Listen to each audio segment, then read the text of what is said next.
Hello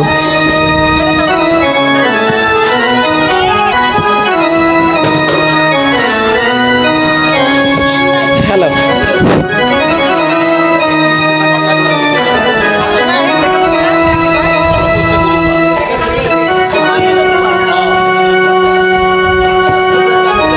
ভগবান, আমি তো রোজে রোজে তোমার প্রার্থনায় ছুটে আসি ভগবান। আমি তো তোমাকে ফুল সজ্জা দিতে প্রতিনিয়ত তোমার পূজা মণ্ডপে চলে আসি। তুমি আমার প্রতি একটুকু তাকালে না ভগবান। আমার জীবন শুধু তুমি দুঃখে ভরে দিলে ভগবান। এই পৃথিবীতে তুমি সবাইকে সুখী করলে, আমি কি অপরাধ করেছি ভগবান? আমার প্রতি তুমি মুখে ফিরিয়ে নিলি ভগবান। আমি জীবনে যুদ্ধে হেরে গেছি ভগবান। আমি জীবনে যুদ্ধে হেরে গেছি।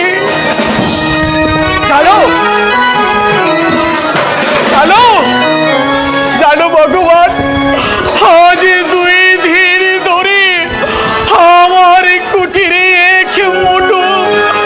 এক মুঠো আহার নেই। যাকে আমরা বাঁচবো ভগবান। আমরা দুজন বৃদ্ধ মানুষ, আমরা পেটের ক্ষুধার জ্বালা সহ্য করতে পারলেও আমার একটি মাত্র মেয়ে আলু, আমার কচি গোগা কি খিদের জ্বালা সহ্য করতে পারে ভগবান? বিগত 17টি বছর পরে তুমি আমার ভাঙা কুটিরকে আলোকিত করে একটি মাত্র কন্যা সন্তান দিয়েছো, যার নাম হচ্ছে আলো। আলো যখন আমার চোখের সামনে ফুটে ফুটে উড়ন্ত আকাশে উঠতে চায়, তার চুলগুলো যখন এলোমেলো ভাবে উড়ে, আমি হতভাগ্য বাবা, কিছুটু তেল পর্যন্ত তাকে দিতে পারিনি। এই দৃশ্য দেখার আগে তুমি আমাকে মরণ দিলে না কেন? আমাকে মরণ দিলে না কেন? বাবা, বাবা, তোমার কি হয়েছে বাবা? হ্যালো, না কিছু হয়নি। আমি ভগবানের সাথে প্রেম বিনোদন করছিলাম। আলু বাবা, বল, কি হয়েছে তোমার? বলো না আমার কাছে। আরে বলছি কুচি কোকা, আমি ভগবানের সাথে প্রেম নিবেদন করছিলাম বাবা।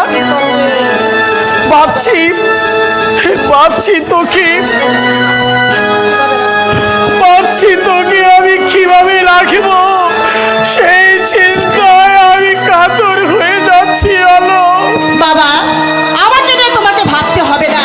ভগবান আমাদের যেভাবে রেখেছে আমি সেইভাবে তোমার কাছে বলছি বাবা। ঘরে বসে বসে ঠাকুরকে প্রণাম করলে চলবে না, কোথাও যে একটি কাজের সন্ধান করতে হবে গো? আলুর মা, এই সমাজে প্রতিটি দুয়ারে দুয়ারে গিয়েছি। আমি বৃদ্ধ মানুষ কিনা, আমাকে কেউ একটি কাজ দেয়নি। আমি কি করবো আলুর মা? আমাকে বলে না,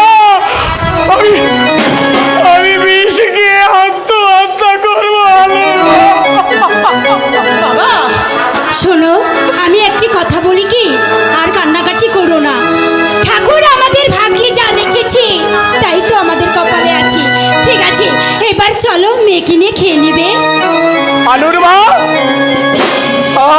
আমি যখন সকালে কুঠির দিকে বেরিয়েছিলাম, আমি তোমাকে বলেছিলাম আলুর মা, আজ সন্ধ্যাটা কি কোনোভাবে চালানো যাবে?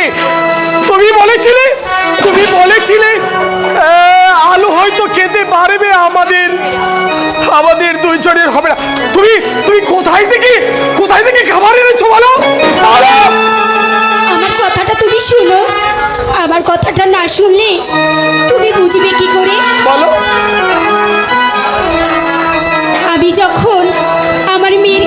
সহ্য করতে পারছিলাম না, তখন আমি রাজবাড়িতে গিয়েছিলাম। রানীমা আমার মুখখানা দেখে কি বললো জানো? কি বললো? বললো, আলোর মা, তোর মুখখানা এত মলিন কেন? তখন আমি কি বললাম জানো? কি বললি? বললাম, রানীমা, আজ 3 দিন যাবৎ আমাদের মুখে কোনো অন্ন জুটে না। তারপর কি হয়েছে জানো? কি হয়েছে? রানীমা আমার মুখখানা দেখে বলল, আলোর মা, তুই এদিকে আয়। তারপর আমি সাথে গেলাম। যাওয়ার পরে আমাকে 1 মুঠো চাল আর 1 মুঠো ডাল দিয়েছি, তাই এনে আমি রান্না করেছি গো। ভগবান, শেষ পর্যন্ত তুমি আমার পরিবারকে বিক্রি করতে নামিয়ে দিলে। আমার পরিবার এখন বিক্রি করছে। শোনো, তুমি যদি এইভাবে কান্নাকাটি করো, আমরা আমার মেয়েকে বোঝাবো কি করে বলো? আমি কি করব? আমি যে তোমাদের কাছে বোঝা হয়ে গেছি। এই সমাজের একটা অপদার্থ, দায়িত্বহীন। বাবা, বাবা, তোমাকে আর কান্নাকাটি করতে হবে না। হ্যাঁ হ্যাঁ, আলো ঠিক কথা বলেছে। চলো এবার ঘরে যেয়ে খেয়ে নিবে। হ্যাঁ হ্যাঁ, ঠিক আছে। আমি খাচ্ছি না তো। ঠিক আছে, চল আমরা খেতে যাই। চল। তাই চলো বাবা। বাবা, তোমরা যাও, আমি আসছি। আমি এই পুজোর ঘর সামলাচ্ছি। আচ্ছা আলো, পূজার গো তুই সামলাবি? মা, দেশের পরিস্থিতি বেশি ভালো না, তাহলে তুই সাবধানে থাকিস। ঠিক আছে মা। আর জলদি কিন্তু চলে আসিস, না হলে তোকে ছাড়া তোর বাবা তো খেতে বসবে না। আরে যাও না, আমার জন্য তোমাদের চিন্তা করতে হবে না, আমি ঘরেই থাকবো। ঠিক আছে, তাহলে পূজার কাজ চলে চলে আয়। আমি কিন্তু তোকে ছাড়া একে মোটেও খাবো না। পথ থাকি যেন। ঠিক আছে, যাও, আমি আসছি, যাও। ঠিক আছে, ঠিক আছে, মা। চলো গো। আলো, আলো রে, আলো, তুই ভালো আছিস? হ্যাঁ, ভালো আছি। তা কি জন্য এসেছো বলো? আলো, বল। কি?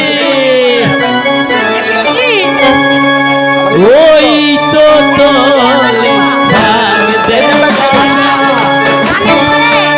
এই, এবার বলো, বলছি। ওই তো তোলে ভাগ দেখা যা।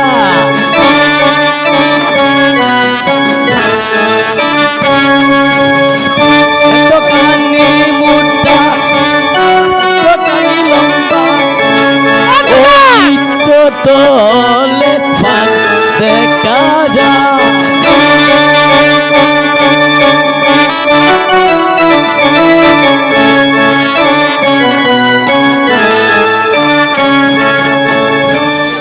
কি বলছি?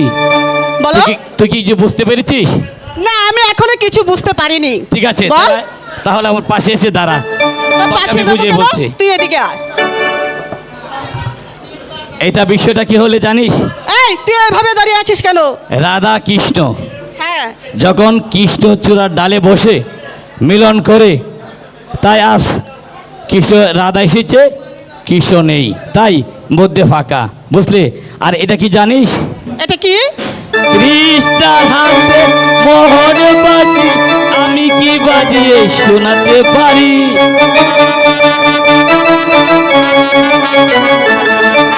কৃষ্ণার হাতে মোহন বাসি, আমি কি বাজিয়ে শোনাতে পারি? ওই তো তোলে ফাঁক দেখা যায়। এই আলো শোন, দেরি হলে লেট হবে, আর লেট হলে দেরি হবে। তোর আব্বা কোথায় রে? বাবা রান্না করে খেতে বসেছি। তোর বাপ না আস্তে একটি বোকা। কেন? বাবা বোকা হবে কেন? কেন কেন বোকা? তুই দিকে আস, আমার দিকে তাকিয়ে দেখ ভালো করে। দেখেছিস, আমরা না তোদের মতো একসময় গরিব ছিলাম, তাই খেতেও পারছি না, আর ভালো কাপড় পরতে পারছি না। তাই আমার আব্বা, আমার আম্মা মহারাজের বাড়িতে চাকরি করছে, তাই আমরা ভালো খেতেও পারি আর ভালো পড়তেও পারি। তোদের মতো এরকম নোংরা কাপড় পরি না। তাই তারা বাসলে বলবে যে মন্টুদা এসেছিল, মন্টুদা এসে বলে গেছে রাজে বাড়িতে গেলে চাকরি হবে। ঠিক আছে? ঠিক আছে, বাবা হ্যালো? আসলে বলবো। আচ্ছা। এখন তুই যা। আচ্ছা, যা। যাবো। টাটা। হ্যালো এই, যা বলছি। হ্যালো, যাবো? আরে যা বলছি। হ্যালো হ্যালো বাবা, হ্যালো, তুই একা একা দাঁড়িয়ে কি করছিস মা? বাবা, আমি ভাবছি কি ভাবছিস? আজ না মন্টুদা আমাদের বাড়িতে এসেছিল। মন্টু মন্টু আমার বাড়িতে কেন আরে শুনে না, মন্টুদা কেন এসেছিল? কেন এসেছে? মন্টুদা বলে গেছে আমরা ভালো পড়ি, আমরা ভালো খাবার খাই। তোর বাবাকে বলবি রাজবাড়িতে যেতে। বলেছে সেখানে গেলে একটা চাকরি হবে।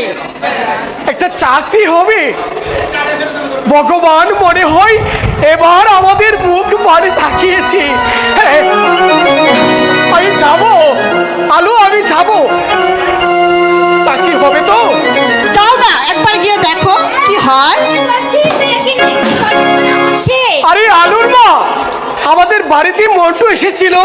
মন্টু এসে বলেছে আলুকে বলেছে ওই রাজে বাড়িতে গেলে আমাদের একটা চাকরি হবে। জানো আলুর মা, বলো। ভগবান মনে হয় এবার আমাদের প্রণাম কবল করেছে।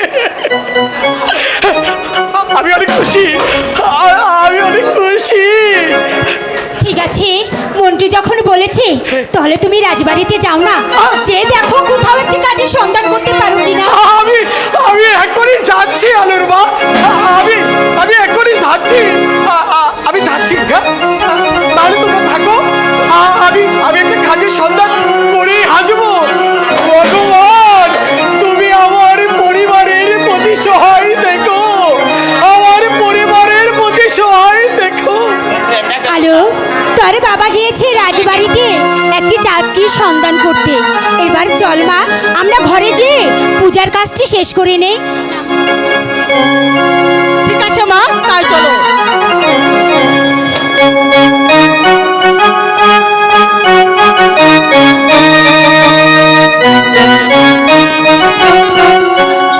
বিউগল বিউগল বিউগল বিউগল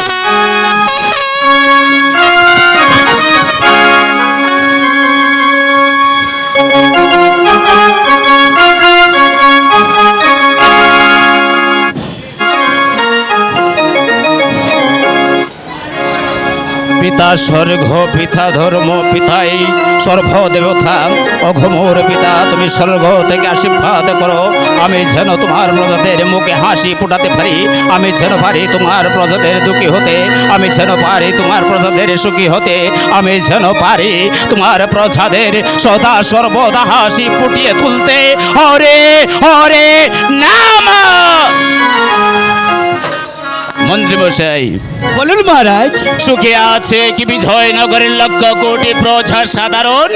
হ্যাঁ মহারাজ, আমি বিজয়নগরের পরগনায় পরগনায় মহল্লায় মহল্লায় ঘুরে বেড়ে দেখেছি যাদের ঘরে খাদ্য নেই তাদের ঘরে আমি খাদ্য দিয়ে এসেছি, যাদের ঘরে কোনো বস্ত্র নেই তাদের ঘরে আমি বস্ত্র দিয়ে এসেছি, যাদের ঘরে কোনো ওষুধ নেই তাদের ঘরে আমি ওষুধ দিয়েছি, যাদের কোনো বাসস্থান নেই ফুটপাতে দিন যাপন করছে তাদেরকে আমি বাসস্থান করে দিয়েছি।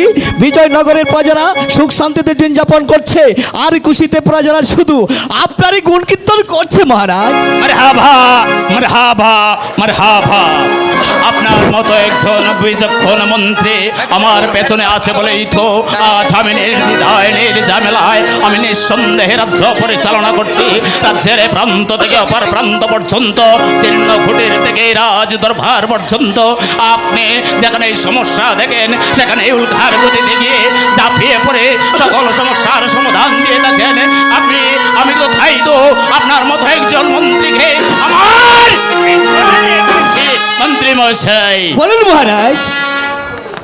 মহারাজের জয় হোক, মহারাজের জয় হোক। কে তুমি? মহারাজ, আমি আছেন এক গরিব অসহায় প্রজা মহারাজ। তুমি কি চাই এখানে? মহারাজ, আজ বেশ কিছুদিন ধরে সকাল সন্ধ্যা আমার পরিবার আমার উঠোনে খিদের ঝালাচন মন করে খুব দিন কাটছে মহারাজ। আমি একটা চাকরি চাই মন্ত্রী মশাই, বলুন মহারাজ। আপনি বলেছেন রাজ্যের প্রান্ত থেকে অপর প্রান্ত পর্যন্ত জীর্ণ কুটির থেকে রাজপ্রাসাদ পর্যন্ত রাজ্যের চতুর্দিক ঘুরে ফিরে ফিরিয়ে এসে দেখেছেন কোথাও কোনো সমস্যা নেই, কিন্তু আমারই রাজ্যে যে এক গরিব প্রজা আজ 3 দিন যাবত অনাহারে, আমি তো কিছুই ভাবতে পারছি না মন্ত্রী মশাই। মহারাজ, ভুলবশত হয়তো এই প্রজার ঘরটা বাকি থাকতে পারে মহারাজ। ঠিক আছে মন্ত্রী মশাই, ঠিক আছে। তোমার নামটা জানি কি বলেছিলে? মহারাজ, আমার নাম রমানন্দ। তুমি রমানন্দ, তুমি কি এই বয়সে ভারী কাজ করতে পারবে? মহারাজ, আমি বৃদ্ধ মানুষ কিনা কেউ আমাকে কোনো চাকরি দিতে চাই না। আমি আপনার দরবারে মালির কাজটা, ফুল বাগানের মালির কাজটা আমি করতে চাই মহারাজ। ঠিক আছে মন্ত্রী মশাই, বলুন মহারাজ। আপনি আমার ঘরের মালির কাজে তাকে নিযুক্ত করে দেবেন। ঠিক আছে মহারাজ, আপনার আদেশ আমি অক্ষর অক্ষর পালন করবো মহারাজ। আমি আগামী করলে ওনাকে আমি মালির কাছে নিযুক্ত করব। মহারাজ, আমি আজ অনেক গর্বিত। আপনার মতো রাজা বেঁচে আছে বলে আমাদের মতো গরিব প্রজারা আশ্রয় পাচ্ছে। আমাদের মতো গরিব প্রজারা কিদারণে নিবারণ করছে। মহারাজের জয় হোক, মহারাজের জয় হোক, মহারাজের জয় হোক। মন্ত্রী মশাই, বলুন মহারাজ। আমার একমাত্র পুত্র যুবরাজ প্রেম কুমার দেখতে দেখতে বেশ বড়ই হয়ে উঠেছে। আমি মনস্থ করেছি আমার একমাত্র পুত্র যুবরাজ প্রেম কুমারকে স্কুলে ভর্তি করে উচ্চ শিক্ষায় শিক্ষিত করে তাকে একটা মানুষের মতো মানুষ করতে চাই। এতে আপনার অভিমত কি? মহারাজ, আপনার যখন সম্মতি আছে ইহাতে আমার অমতের কোনো কারণই নেই মহারাজ। ঠিক আছে মন্ত্রী মশাই, তাহলে আপনি আগামীকাল আমার একমাত্র পুত্র যুবরাজ প্রেম কুমারকে স্কুলে ভর্তি করে দিয়ে আসবেন। এটা হচ্ছে রাজা বিজয় সেনের হুকুম। ঠিক আছে মহারাজ, আমি আগামী খোল্লা যুবরাজ প্রেম কুমারকে নিজ হাতে আমি স্কুলে ভর্তি করে দিয়ে আসবো মহারাজ। মন্ত্রী মশাই, বলুন মহারাজ। তাহলে তোর ভার আজকের মতো এখানেই আমি সমাপ্তি ঘোষণা করলাম।